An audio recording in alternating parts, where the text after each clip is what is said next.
of their squad cars from North Hollywood Division.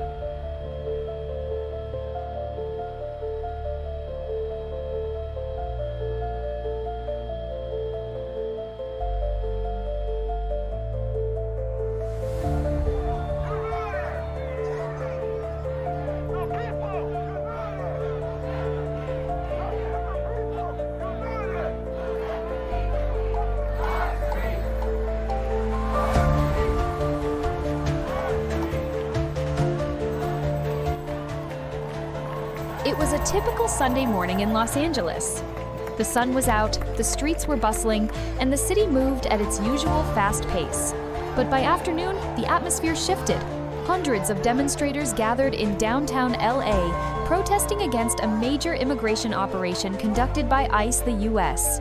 Immigration and Customs Enforcement Agency. The protesters included immigrants, students, human rights activists, and local residents, all united under one cause: to defend the rights of undocumented families at risk of deportation. The demonstration began peacefully, but the tension was palpable. Years of distrust between communities and law enforcement, coupled with recent political rhetoric, made it clear something was bound to erupt.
The flashpoint came near the Metropolitan Detention Center, where detained immigrants were reportedly being processed. Protesters blocked sections of the 101 freeway, lit flares, and chanted in unison, "No human is illegal." Police soon declared the protest an unlawful assembly and ordered the crowd to disperse. When many refused, the situation escalated. Tear gas filled the air, rubber bullets were fired, and the streets descended into chaos. One symbolic moment gripped the nation. A Waymo self-driving car was set on fire, a rebellious act meant to protest the rise of surveillance tech used in immigration enforcement. What some saw as a criminal act, others saw as a cry for freedom, a message that the people were done being watched, labeled, and ignored.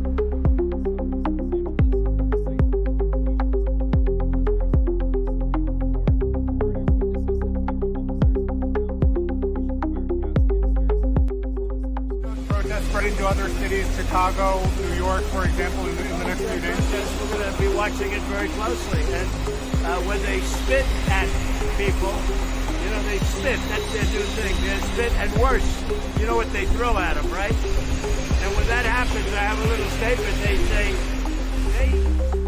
In a move that stunned state officials, President Donald Trump deployed 2,000 National Guard troops and 700 U.S. Marines to Los Angeles without the request or approval of California's governor. He called it a necessary step to restore order and protect the homeland. But Governor Gavin Newsom and Mayor Karen Bass condemned the action, labeling it unconstitutional and inflammatory. The federal government is not de-escalating, it's pouring fuel on the fire, Newsom said in a press conference. Soon, armored vehicles rolled down city streets. Blackhawks hovered above. Heavily armed troops patrolled intersections normally filled with food, trucks, and tourists. Residents said the city felt more like a war zone than the Los Angeles they knew.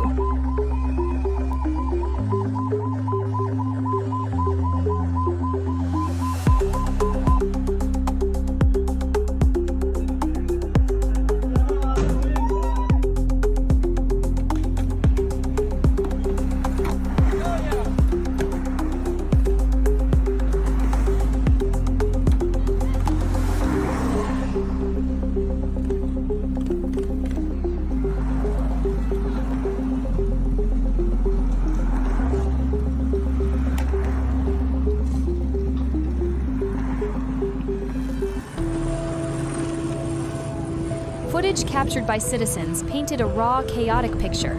Smoke clouds from gas canisters, protesters bleeding from rubber bullet wounds, and police lines pushing into crowds. Some stores were vandalized. Others were looted. But not all was destruction in many neighborhoods. Residents formed human shields to protect businesses and neighbors. Community members stood between protesters and police, demanding peace. One moment stood out. A Spanish-speaking mother screamed as her teenage son was arrested. "We are not criminals," she cried. "We are just looking for a safe place to live." I think we expected a lot of people to show up, but we didn't expect this amount of people to show up.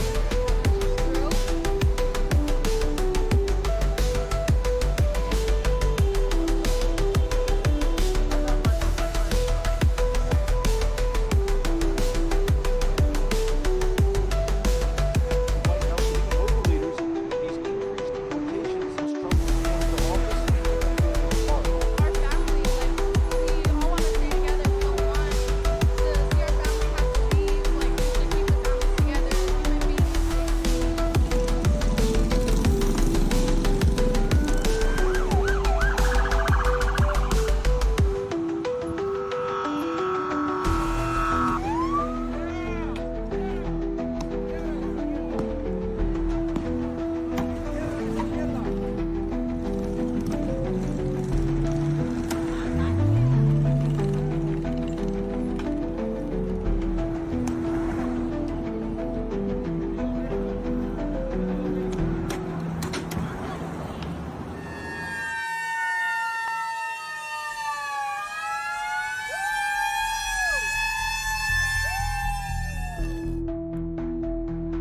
By Monday morning, official reports confirmed at least 74 arrests, 11 police officers injured, 7 civilians hospitalized due to gas and projectiles, 5 vehicles destroyed, over $6.5 million in property damage. The internet exploded. Hashtags like LA protests, immigrant rights, and no human is illegal went viral. International media turned their eyes to California. The message had been sent. The people of Los Angeles would not stay silent.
There's squad cars from North Hollywood Division.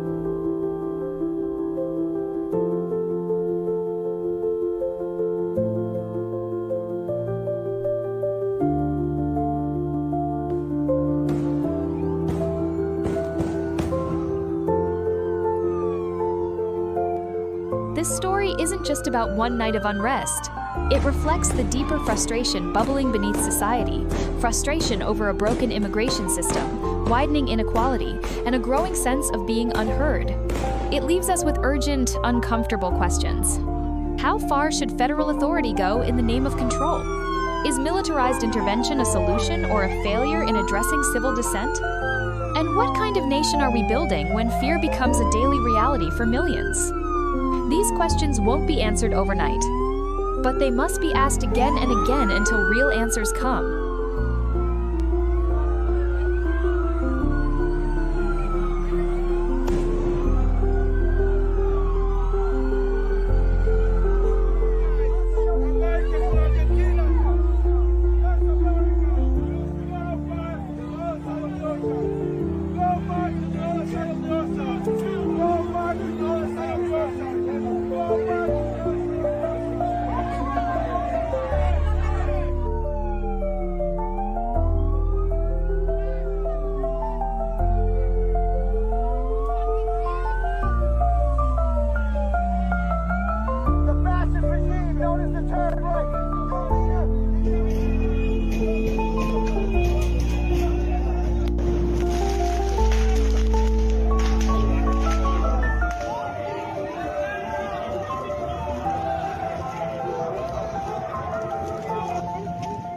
Chill out, back down, Adler, you little fucking bitch! You're a little punk! You're a fucking punk ass! Shut your fucking mouth, Adler! Shut your fucking mouth! Don't ever raise your fucking gun to me like that again! Go ahead, fucking do it. Do it from both lanes, Adler. Leave the area! I will, but go ahead, dude. Raise that fucking gun to me again. Let's move! You better chill the fuck out, Adler. On the 8th of June, 2025, Los Angeles made history not just through flames, but through the voices of people refusing to be silenced. Behind the tear gas and riot shields, a quiet hope refused to die. The hope for a fairer, more humane world. That night wasn't only about confrontation. It was about the meeting of anger and hope, fear and bravery. About children who don't want to grow up fearing deportation. About neighbors who stood in the streets for those who had no voice. Change is never born from comfort. It comes from small, defiant voices that refuse to disappear even when everything else falls apart. And though the night was dark, one light remained. Those who speak out, even in chaos, are the ones who begin to rewrite the future.